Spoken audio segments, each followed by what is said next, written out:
Much for joining us tonight. After 4 years of searching, Smith County Sheriff's officials say a man who committed asphalt fraud is now behind bars.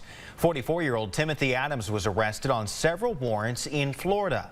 Here in East Texas, he's accused of scamming an elderly couple who had hired him to make some repairs. KLTV7's Michael Richardson has more tonight on the arrest and what you can do to make sure you don't fall for a similar scam.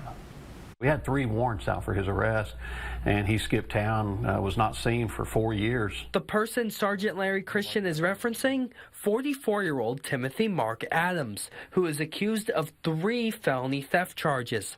The Smith County Sheriff's Office says Adams allegedly scammed a Smith County couple out of $3,000 in 2020. He was paid to do asphalt work and never did.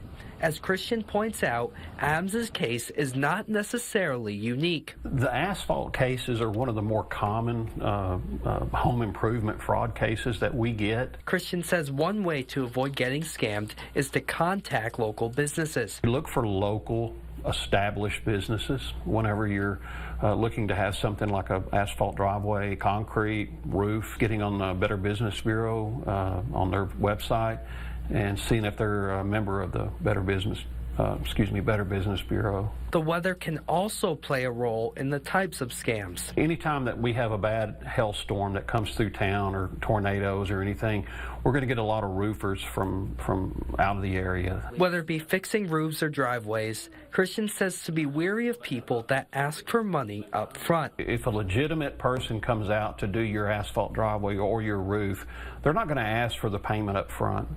They're going to wait for the job to be completed. Michael Richardson, KLTV 7 News. And another note here, never provide the full amount up front.